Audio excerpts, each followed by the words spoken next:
Hey everybody, and welcome to the MONIN Masterclass today, focusing on reducing waste. So my name's Dan Fellows, and I'm joined by two absolute legends of the industry, both of whom I know make delicious drinks from sometimes quite unconventional ingredients. So I'm joined by George Blower and Lee Hyde. So if you guys want to introduce yourselves, starting with George.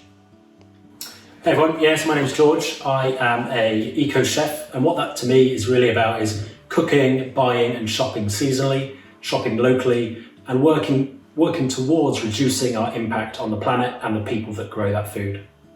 Amazing. Thanks, George. And Lee? Hey guys, my name is Lee Hyde. I'm the Beverage Innovation Manager for MONIN.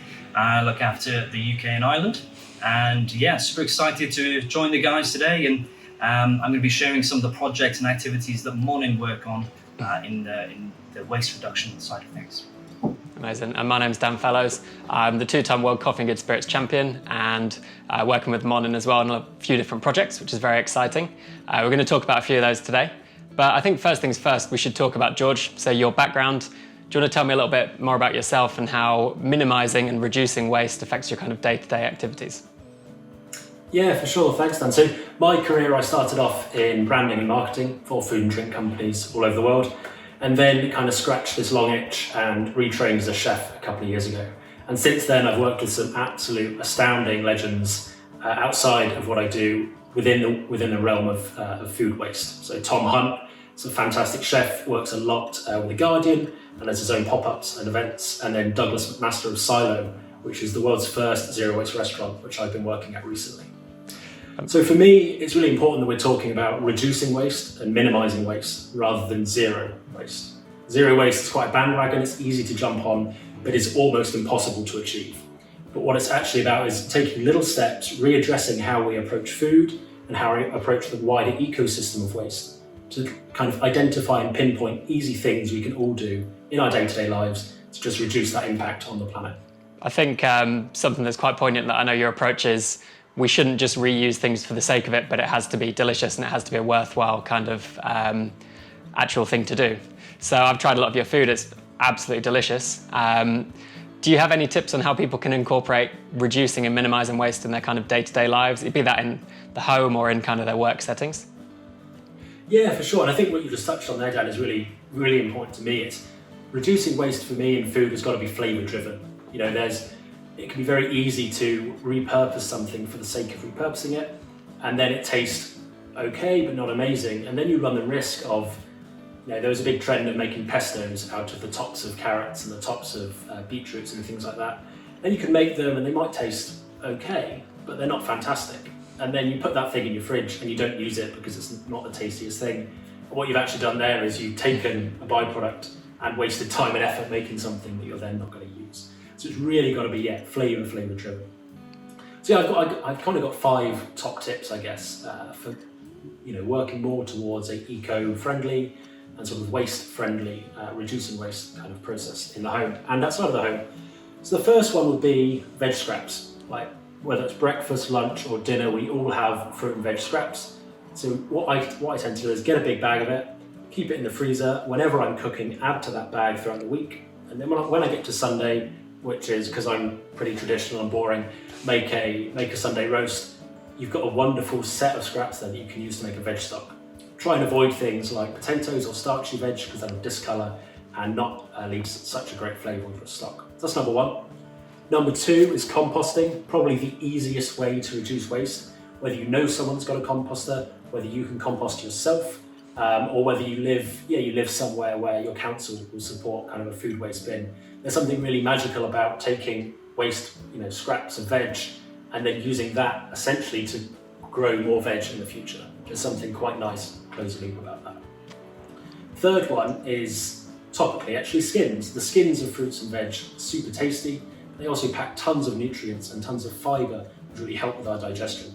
So just looking at how you can maybe not take the skins off your potatoes or not take the skins off your carrots for your next meal. Number 4 is taking a step out of the food world and looking at the whole ecosystem. So how can we shop by reducing the amount of plastic we use? Supermarkets are making it a lot easier to kind of vote with our purse strings and buy, individually, not buying in a packet. And also by doing that, you're reducing waste because you can buy however many onions you need and not buying a kilo of them, and then some of them rotting off in the fridge.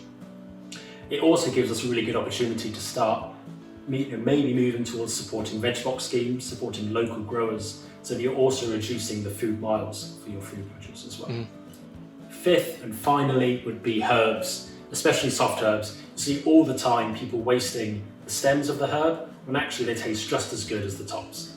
And if you're anything like me, you might fancy a curry one evening and you go out and you buy some coriander and you use a tiny portion of that, and then you've got this massive bunch of coriander sat in your fridge, wilting, looking incredibly sad.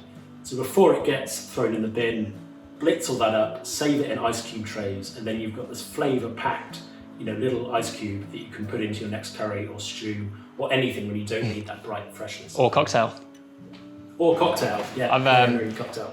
That actually reminds me of a few of the cocktails I've seen you make, Lee. Your garnishes are quite famously awesome. I think using the whole fruit is actually quite a nice thing to do. I know a few weeks ago, your beatdown cocktail had a lovely garnish, which was that the fennel tops? Yeah, I believe it was. Yeah. Or celery tops, yeah.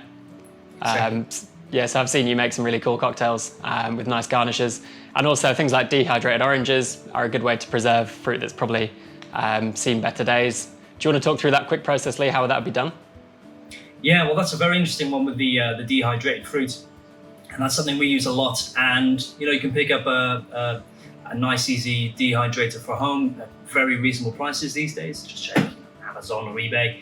And yeah, you can do all sorts of fun recipes with that. We've even played around with drizzling syrups or purees from the MONIN range over the fruits, and that can give you some great additional flavors and texture and colors as well. So definitely have some fun experimenting. I think that's a nice idea actually, because when you lose the kind of vibrancy of the color and the freshness of the fruit, it takes on more of the kind of bitterness, more of the kind of not any more acidity, but definitely more of a different kind of acidity. So balancing that out with the sweetness like a syrup is actually a really nice idea. Yeah, exactly. And also, so George, thinking back to more hospitality side of things, so business owners, people who work in the industry, obviously working with suppliers who are conscious about the environment and minimizing waste is something really important. Do you have any tips on how people can either have conversations with their suppliers or choose suppliers accordingly who would be in line with this kind of ethos? Yeah, for sure. And I think those of you that are watching and have got the power from a hospitality perspective, whether you're an owner or someone senior in your business, just opening up the dialogue with your producers, with your suppliers, and saying, "Hey, look, this is the way the world is going. This is the way I want to, reposition my business, my brand," and it can actually. You can then start to identify those producers and those suppliers that are actually forward thinking, that actually want to work with you. Because more often than not, you're going to be doing each other favours. Packaging is the big thing. If you can say to your supplier, well, actually, I don't need it to come in lots of individual packets, I just want it in one, you're saving them that cost that they might not realise. And that's especially big for a lot of startups now. But you're also saving yourself that hassle. When we were at Silo, one of the key examples was salt. Use salt so much in restaurants, use it for preserving, use it for seasoning, use it in sweet things. We go through hundreds and hundreds of kilos of stuff. So Doug, the owner, it's a bit of an extreme example, but he drove down to Cornish Sea Salt Company and said, please just put it into paper bags, into big paper sacks, and then we'll take the responsibility if they get wet. So it's just about opening up that conversation.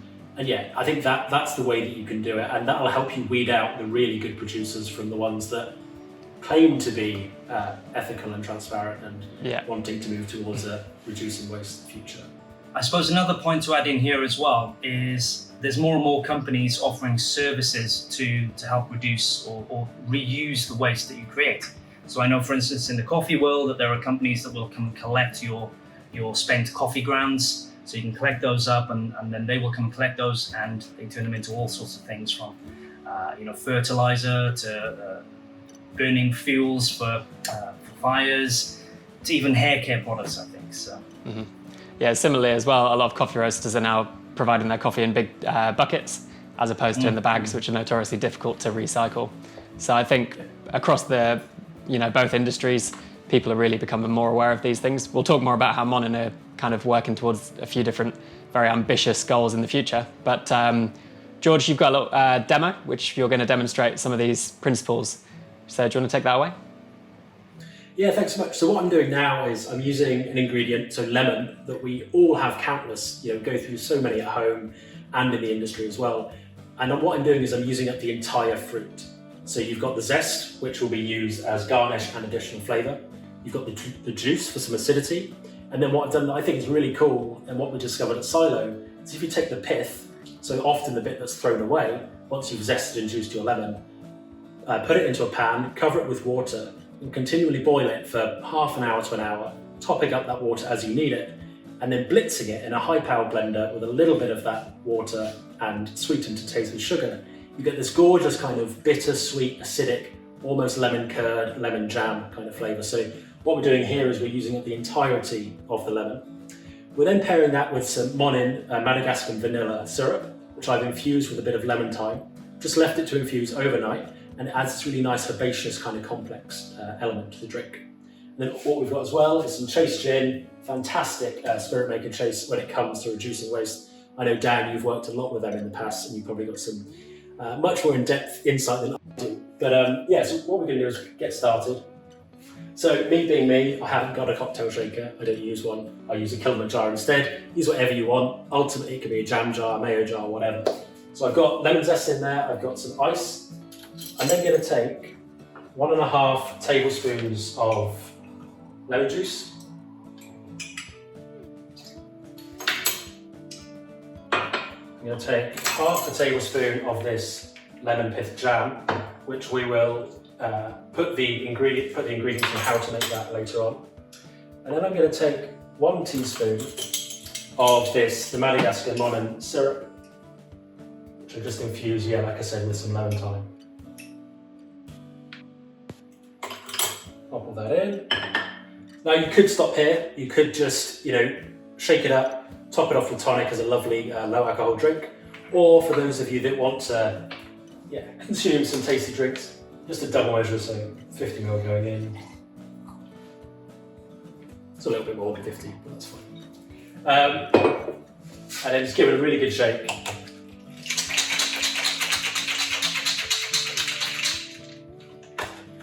Now you could strain it, but I quite like the additional kind of viscosity and the texture and the mouthfeel you get from that lemon jam. To me, it almost tastes a little bit like, that kind of texture and mouthfeel you get from a whiskey sour. Top it off with your favourite tonic. I've got some Fever-Tree here. And then if you do want to garnish, I think just another little piece of lemon thyme as well, which really just helps give you kind of all of those lovely flavours coming through. So there we go. That's my whole lemon thyme and vanilla gin and tonic. That looks so nice, George. So I really like the idea of using the jam to kind of bring texture. I think a lot of the time people strain out things that actually would really benefit the drink. So a lot of the time people will strain out passion fruit pulp, which for me is kind of the nicest part. So you bite into a passion fruit seed and you get all that lovely flavour. Can we actually see the jam? Yeah, for sure. Yeah, I think it looks just like the texture of like a lemon curd or a jam might. But that's just 4 lemons, the pith, like I said, topped up with water, and really you're just cooking it until you can break those lemons down with the back of a spoon. Yeah, and then you'd obviously sweeten that to taste using sugar or potentially a syrup as well. You could bring in something to contrast the lemon flavour.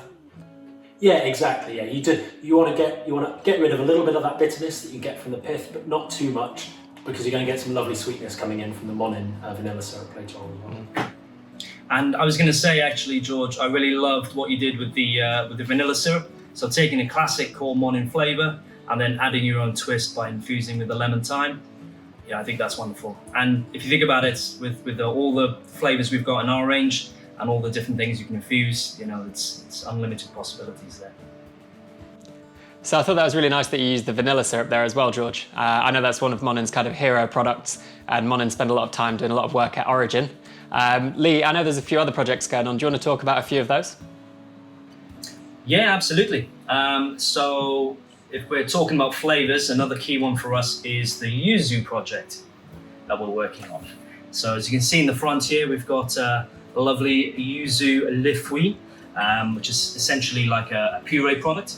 And for those that don't know, yuzu fruit, it's very popular in Japan and other Asian countries. And it's a citrus fruit, and it's like a cross between sort of grapefruit, mandarin, and lime. Really unique flavour, very, very lovely flavour. And what we've discovered is that yuzu production has some troubles in Asia, in Korea and Japan, where it's mostly produced. And so MONIN have decided to set up a project based in Portugal. So we acquired a few years back 47 hectares of land in Portugal, and we have a very ambitious plan.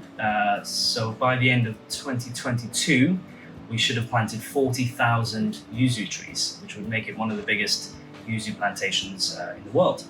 And not just about producing the yuzu fruit there, it's also a bit of a science project where we're really using it to explore some really sort of next level farming techniques. So as an example, we're working with a local company there in Portugal to set up 150 beehives. We are using more than 20 different species of trees and shrubs to run the hedges and the borders, planting lots of different small plants in between the yuzu trees as well. And it's really about trying to do organic farming, using lots of different techniques to increase the sort of biodiversity. And then as well as that, we've specifically chosen some strains of yuzu that can really help us get the most juice out of the fruit. So we're hoping, again, once everything's up and running, to have enough to produce 600,000 litres a year of yuzu puree. So that's going to come from the juice. We will also use the essential oils from the skin to give back into the food and the perfume industry, because those kind of companies will use this product. And as well as that, all the other waste leftover products we're going to use for fertilization, for animal feed, for energy production. It's a really big project, and I think it's quite exciting. It's a nice start for MONIN. It's such a good fruit as well, the yuzu. I think I've never actually tried a yuzu fruit on its own, but being able to access it through obviously the MONIN range and having so much grown pretty much on our doorstep in Portugal, it's not too far away. It's a really good opportunity. It makes it much more accessible. Yeah. Much more accessible, and of course the carbon footprint is going to be much more reduced as well. Amazing. And interestingly, one of the reasons why we focused on yuzu, Olivier MONIN, the president of the company, it's his favourite flavour. So, is that right? I didn't know that. that's why he gets the extra attention. Nice. So obviously, more broadly speaking, the company are trying to reduce waste wherever possible. I know there's some pretty ambitious targets with regards to water as well. Do you want to quickly run us through those? Yeah, exactly. So I'll start off by saying I think seeing more and more corporations take these environmental issues to heart and really sort of doing these what we call CSR, corporate social responsibility projects. I think we're going to see more and more of it, and I think it's great. And we as consumers need to help drive that and make sure that these corporations are doing that. Olivier MONIN, this is something he really cares about. It's not just a sort of gimmick thing for sort of marketing purposes. And he's committed to some pretty ambitious targets. So you mentioned about the water wastage there. So our production facility in Bourges in France, again, by the end of 2022, we have set a target to be zero water discharge waste from the factory. Wow. So if you just think about a company like MONIN, we have more than 150 different flavors. We only have 5 production lines in the factory. So you can imagine how many times all those tanks and everything else needs to be cleaned, all that equipment. And of course that uses up water. But already they've done some amazing things with reducing the amount they use for that cleaning process. And they're working with some really sort of pioneering scientists in France, and it's also linked in with the French government about some of these techniques to manage that water waste and to find ways to reuse it as well. As I said, by the end of 2022, zero water wastage from the factory. I think that, first of all, that's incredible. And I think it's such a great target to have in place. But I think that goes across the whole supply chain as well. So obviously my focus is coffee. Going back to kind of farm level on coffee farms, water isn't something that a lot of coffee farms have continuous access to. So when you're processing coffee beans, I know last time we spoke about different processing methods. People who don't have, too much access to water can use natural processing methods in order to dry the coffee beans inside the fruit, without the need to kind of wash them prior to this. So something I really like to do is kind of apply that, minimizing waste along the whole supply chain to make ingredients for ourselves. What I like to do is make bitters which have a little bit more character than obviously the shelf. You know, if you buy bitters from a shelf, they're amazing. There's nothing wrong with them at all. They're great products, but also it's quite an exciting thing to try and make your own. So when we extract flavors from things like coffee, things like tea, generally we try and stop when we reach the point of bitterness. But actually bitterness is no bad thing. You know, in order to have an uber drink or a super drink, you want to be hitting as many of these different taste components as possible. So sweetness, acidity, bitterness, umami, and salt. I really like to have the kind of bitterness in there as well to balance out the sweetness and acidity. So something that is inherently very bitter is this, which almost everyone has access to in any kind of coffee shop, which is a coffee puck. And like we were saying earlier, a lot of people are doing magical things with this, but something I like to do is try and extract the flavor from it as well. So you can make bitters from things that are bitter, so coffee pucks. I also like to make loose leaf tea, so you can use spent tea leaves, which again, once you know, if you have a really strong overbrewed cup of tea, it gets that kind of astringent bitterness, which we don't want too much of because it can unbalance the cup, but actually it can work really nicely in a cocktail. And then similarly to like George did, pith from citrus fruits. This is an orange, but any citrus that has a really pithy layer can be quite bitter. So what I like to do is rapidly infuse it in one of these, which is a spuma gun or a cream whipper, whatever you want to call it. Gonna get my coffee puck. Obviously this can be a bit messy because it's gonna break up as you put it in. So I just wanna knock that in there. Probably using a funnel to make things easier. I just use one puck at a time because actually you don't want to make a huge amount of anything too bitter because you're going to be wanting to be quite minimal with the proportions you use. And then around about 100 mils of any kind of, for me, I prefer an aged spirit or a dark spirit, just because I think it works really nicely with the kind of roasted, moving into bitter flavors of the coffee. So 100 mils, I've used rum. It can work with brandy, it can work with like an aged tequila, any kind of whiskeys work really nicely. Whatever you really like, you can use, but also don't use anything too expensive because you're going to be incorporating some quite bitter flavors in there, and it's going to be more of a flavor modifier than the core flavor of the drink. And then just get your nitrous, give it a little charge, and this rapid nitrous infusion just really gets those flavors to kind of integrate with each other really quickly. So give it a good shake. If you want to really speed things up, always follow the manufacturer's instructions with these. You can use a second. And this will just give us a really nice kind of complex coffee flavor. But actually the strength, you know, coffee liqueurs do have sweetness in order to be balanced. But by using something like this, you can bring in a coffee flavor without modifying the sweetness too much. So I'm gonna give that a little shake. Gonna let out the pressure.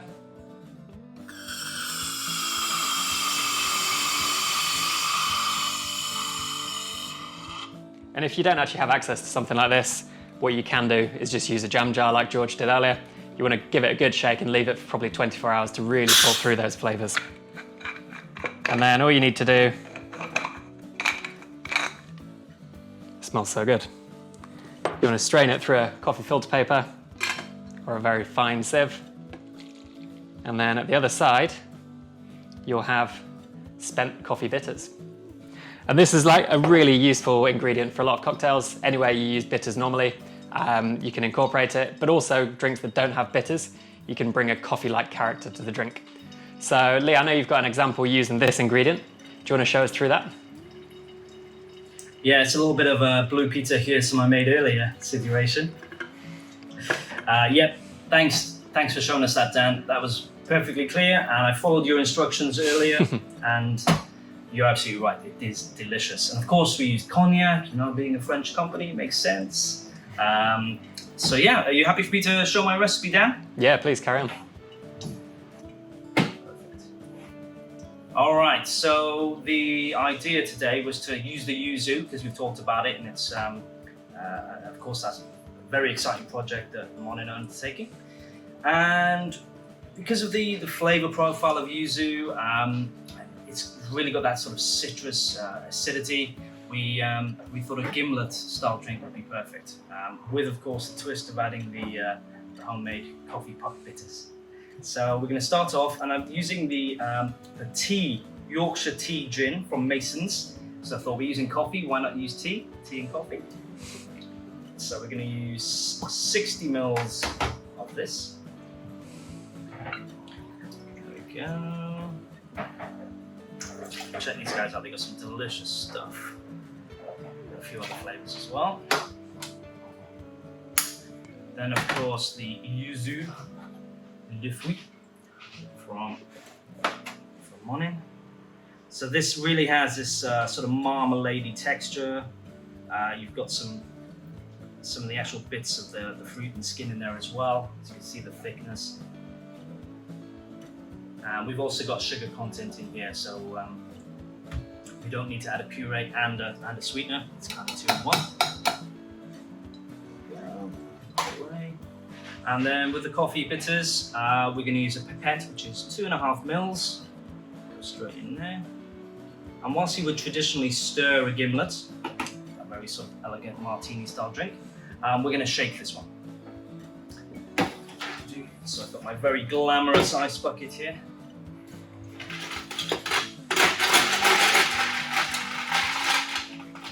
And George, I'm using one of these fancy shakers as opposed to a damper. I've heard of those. It's the future. I'll get there one day. All right. There you go. So we're going to shake up.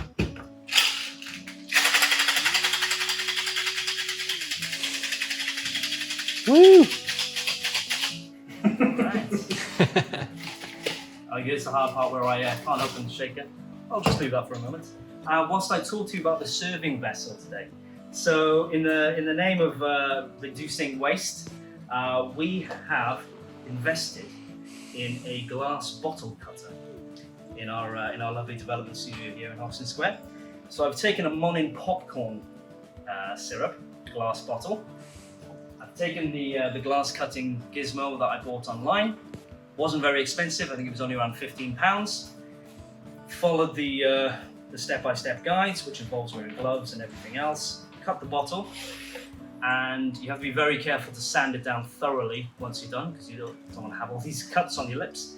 And then I've super glued it to a drinks coaster, so I've got a nice cocktail glass made from a MONIN bottle. That is amazing. And of course, it's two glasses in one, because you can use this as a highball glass as well, or even a cocktail stirring glass. So I've just added some ice and water to chill that. And actually, if you cut just around the rim of the bottle design here, that leaves you with a perfect volume for a cocktail glass. So it's exactly the same as a regular cocktail glass. All right. And another idea for a serving glass is to do what the Japanese do. So I won't try and pronounce the word. I will try and pronounce it. I'll probably butcher it, but it's kintsugi. And that's the art of taking broken pottery and piecing it back together with gold to reuse the vessel, but also to create a nice piece of art. So that might be a nice thing for your bar or restaurant if you've got a broken or a chipped glass, is to try and piece it back together. Could be a nice gift for your bar staff. Anybody who likes doing jigsaw puzzles, put all that back together. Not going to give it any garnish, it doesn't need it, but there you go. That's the delicious Yuzu Gimlet with MONIN Yuzu Lifui, Mason's tea gin, and the coffee bitters. Cheers. Cheers. Nicely. That's so good. It's a lot there. So good. Yeah. Well, next time we catch up in person, guys, I'll be sure to make you one. Yeah, I'll hold you to that. Amazing. Nice. Awesome. Well, thanks very much, guys. I hope that's covered a lot of interesting topics for a lot of people, giving you some ideas on how we can reduce waste. Just a quick one from everyone else. George, do you want to say thank you to the world? A little bit of something poignant to add at the end? Yeah, thanks so much, guys. I think it's all about just reframing how we look at food and how we look at the entire ecosystem. I think, I've always summed it up as, everything we do has a negative impact. So it's about choosing the level we're happy with and continually trying to better that. Because there'll always be negatives, there'll always be positives. It's about continually pushing forward and finding people that you can push forward with. Amazing. Lee, anything poignant to add? Just to say, buddy, it's a pleasure as ever to share the screen with you, and to George specifically.